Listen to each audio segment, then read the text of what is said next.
This doesn't feel like a prison. There are no watchtowers, no barred cells you can see from the road, no obvious warning signs. You could walk past this place every day and never stop. But for thousands of women and children, this wasn't somewhere you passed through. It was somewhere you were sent. This is the Parramatta Female Factory, Australia's first purpose-built institution for convict women. And once you understand what happened here, the silence starts to feel loud. When this place opened in 1821, the colony had a problem. Not crime, not rebellion, women. Convict women didn't fit neatly into the system. They weren't just prisoners, they were workers, servants, potential wives, mothers. And the colony wanted control over it all. Before this site existed, unassigned women were held above Parramatta Jail. Crowded rooms, constant supervision, little privacy. So officials decided to build something new. A purpose-built institution, high walls, strict routines. A place designed to sort women into categories. Useful, idle, obedient, disorderly. This wasn't about rehabilitation. It was about administration. These walls weren't improvised. They were designed. The original female factory is attributed to Frances Greenway, the colony's most influential early architect. And you can feel the intent in this place. The symmetry, the solidity, the way everything turns inward. This site was enclosed by high sandstone walls, set apart from the town. Courtyards allowed observation, movement could be controlled, people could be separated by class. Architecture did the work. Some of the details here are subtle. The sandstone blocks were originally finished and sharply defined edges. Later, many of these edges were deliberately shaved back, likely to prevent women from climbing the walls. Even the stone was altered to limit escape. Inside buildings were rebuilt, expanded, repurposed, not to soften the system, but to keep it functioning. This place didn't evolve, it adapted.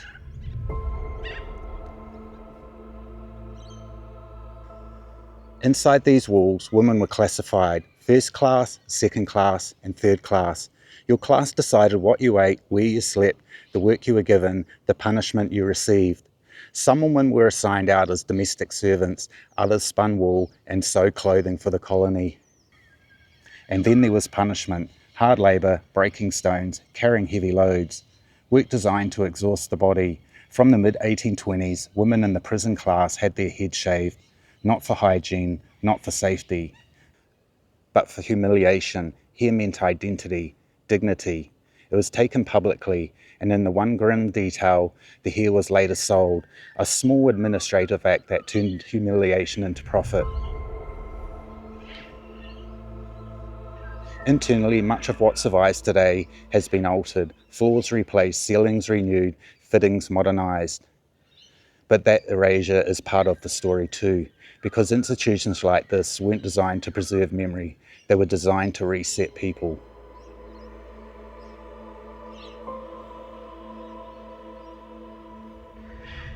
Life here followed strict routines: limited food, constant surveillance, little privacy. Punishments included weeks on bread and water, demotion to lower classes, isolation, being chained to wood. Official records call this discipline.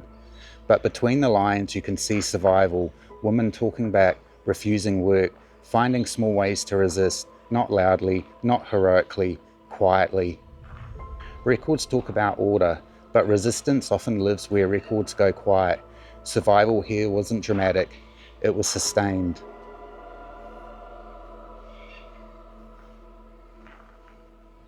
On the 27th of October, 1827, that quiet resistance became visible. After rations were cut, around 100 women walked out of the factory into Parramatta town. They went to bakeries, butchers and food stores, not to destroy, but because they were starving. Soldiers were sent in. The women were forced back inside. History often calls this a disturbance, but it was more than that. It's remembered as Australia's first female workers' riot. For a brief moment, the walls failed. This was also a place of birth. Inside the female factory was a lying-in hospital. Women gave birth while in prison. Some babies survived, some didn't. Church records still list names, dates, lives that lasted only months. Children are often taken away, separated from their mothers, sent elsewhere, sometimes never reunited. For many women, separation wasn't temporary. Children were transferred, records fragmented, names disappeared. For some mothers, there was no closure, only absence. Motherhood here wasn't private, it was managed. This wasn't just punishment, it was rupture.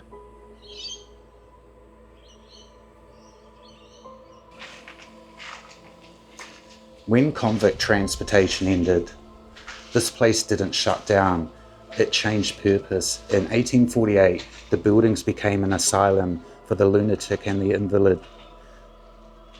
Later, the surrounding precinct became an institution for girls, what became known as the Parramatta Girls' Home. Different names, same logic.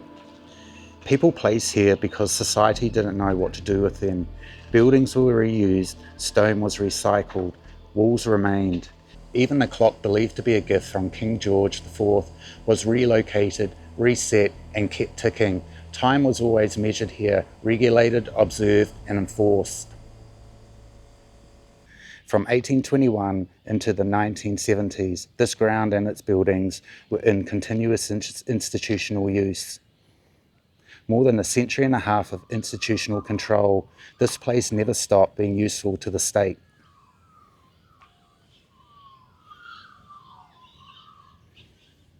So what happened to the women who left here? Some found work, some married, some built new lives, many didn't. Some returned here, some were transferred elsewhere, some moved between institutions for most of their lives. The system didn't need change anymore. Routine was enough, which raises another question. How much of this suffering was punishment and how much was survival in a brutal colony? Many women were here not for violent crimes, but for poverty, minor theft and simply being inconvenient. What officials called disorder often looks now like endurance. And the hardest question of all, how many people passed through this place ever truly left it behind? Because even when the gates opened, the system often followed.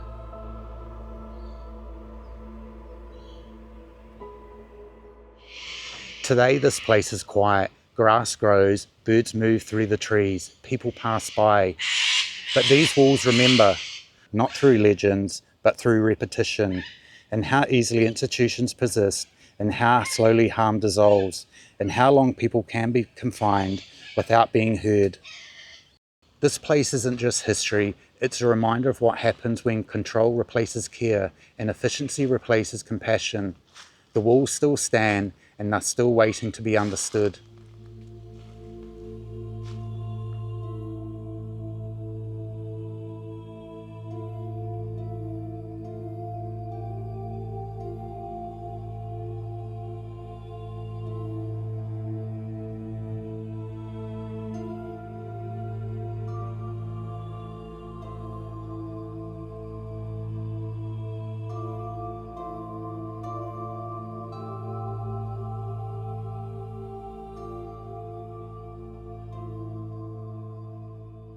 Why was the Parramatta Female Factory created specifically for women? And what does that say about early colonial society? The Parramatta Female Factory wasn't created because women were more criminal than men. It existed because the colony didn't know how to control women who didn't fit neatly into its plans. Convict men were viewed primarily as labour, bodies to build roads, farms and infrastructure. Women were something else entirely. They were workers, but also potential wives, mothers of future citizens, people whose behaviour, relationships and independence were seen as needing supervision. Unassigned women unsettled the colony. They didn't belong to a household. They weren't under male authority. They moved freely. So rather than deal with individuals, the colonial government created a system, a place where women will be sorted, classified, observed, punished and reassigned. The female factory wasn't just about incarceration, it was about regulating womanhood itself. What this tells us is uncomfortable. From the very beginning, control was prioritised over care, and order mattered more than dignity. The female factory wasn't a mistake, it was a solution the colony was willing to live with.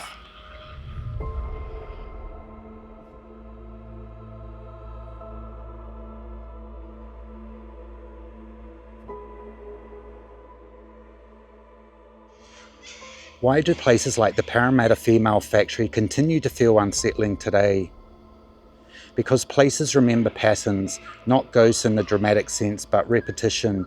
For more than 150 years, this site was used to control people who were vulnerable, inconvenient, or unwanted. Different generations, different names, same logic. The walls witness care being replaced by routine, efficiency standing in for compassion, lives reduced to classifications and files. Even today, the site feels contained, quiet but not empty. When people describe this place as unsettling, they're often responding to that accumulated weight, not something supernatural, but something unresolved. The Parramatta Female Factory doesn't feel heavy because of what might still be here. It feels heavy because of what happened here for so long and how rarely it was questioned at the time.